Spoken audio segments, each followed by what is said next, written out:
Hey everyone, and welcome. Today we're diving into an absolutely magnificent story from a classic Buddhist text. It's a tale filled with gods, truly spectacular offerings, and something really amazing: how a single, simple smile from the Buddha can reveal the entire path to enlightenment. So I want you to picture the scene. A vast celestial assembly has gathered. And we're not just talking about people here. We're talking gods from every heaven, powerful dragon kings, all kinds of spiritual beings, and they've all come together before the Buddha. You can just feel that something big is about to happen. And this leads to a really interesting question, right? What happens when beings who already live in these incredible heavenly realms are inspired by the ultimate truth? I mean, how do they react? How do they show that devotion? And, maybe more importantly, what does it teach us about the path to wisdom for everyone? So, here's how we're going to see this amazing story unfold. We'll start with that celestial assembly gathering. Then we'll witness the very first prophecy. After that, we'll explore how the offerings start to show a much deeper insight, leading all the way up to an understanding of the ultimate truth. And finally, we'll see what this whole thing reveals about the path to becoming a Buddha. All right, so our story kicks off with a group called the Spacefaring Devas. They're about to witness something truly momentous, and it's going to spark an incredible fire within them.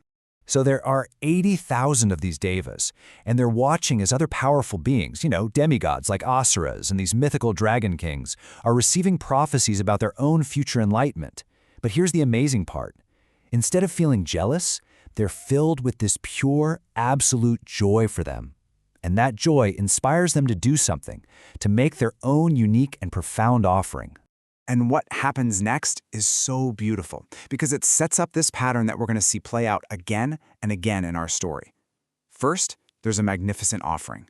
Then, some incredibly poetic praise. And finally, a prophecy that changes everything. And what an offering it is! Seriously, the sutra says they cause a rain of celestial Mandarava flowers to just pour down from the sky. And we're not talking about a little sprinkle. They covered a huge area, 60 yojanas, which is an ancient measurement for many, many miles, until these fragrant, beautiful blossoms were piled knee-deep on the ground. Just imagine that. So after this incredible offering, they praise the Buddha with poetry. And this verse, it just perfectly captures what they're feeling. They are completely in awe of his physical presence, his peaceful and compassionate face, which they say shines among everyone like a full moon in a clear night sky. Their praise at this point is all about the perfected, beautiful form of the enlightened one. And here it is. This is the moment where the whole story pivots. The Buddha doesn't give a speech, he doesn't make some grand gesture, he just smiles. He sees their sincere hearts and offers this gentle, knowing smile. And somehow, that smile contains everything. Now, of course, everybody notices. So a disciple named Ma Sheng, who's kind of like our voice in the story, steps forward. He knows that a Buddhist smile is never just a smile, it's a teaching. And so he asks the question we're all thinking: what does this joy mean? Who is it for? So the Buddha then lays out the entire future for these 80,000 devas. Their path is literally set in stone. First, their good deeds will lead them to an even higher rebirth. From there, for countless eons, they're going to continue on their journey, serving and learning from countless other Buddhas. And over this immense stretch of time, they'll cultivate their wisdom until finally they achieve supreme enlightenment and all become Buddhas themselves, all sharing the name Flower Banner. Okay, so that first prophecy really sets the stage, but now, as we meet the next groups of celestial beings, you're going to want to pay close attention, because it's not just that their offerings get more and more extravagant, their understanding of the Dharma, the Buddha's actual teaching, gets exponentially deeper. I mean, the scale just explodes here. The devas of the four heavenly kings offer 90,000 ornate jeweled canopies. That's amazing, right? But then the 33 devas from an even higher heaven manifest an unbelievable 800 million jeweled pavilions. We're talking entire celestial buildings, complete with attendants and decorations. They're literally offering cities made of light. But listen to the incredible shift in what they're praising.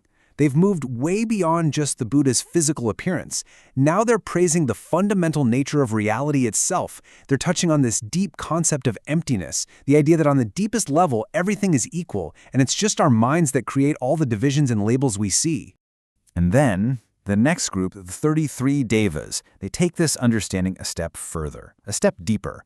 It's not just that things are empty. They praise the idea that all phenomena, themselves, their mind-blowing offerings, literally everything, are like a magical illusion.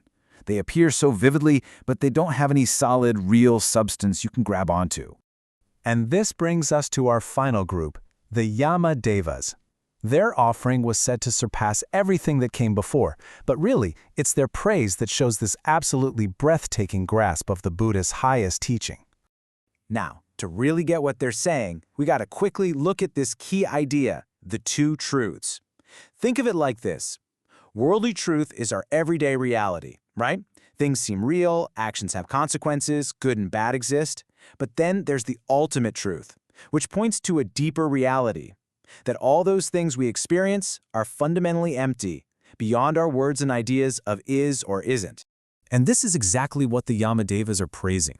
They're celebrating the Buddha's perfect, non-dual wisdom. They see that he can operate perfectly in our conventional world while never, for a second, losing sight of the ultimate empty nature of everything.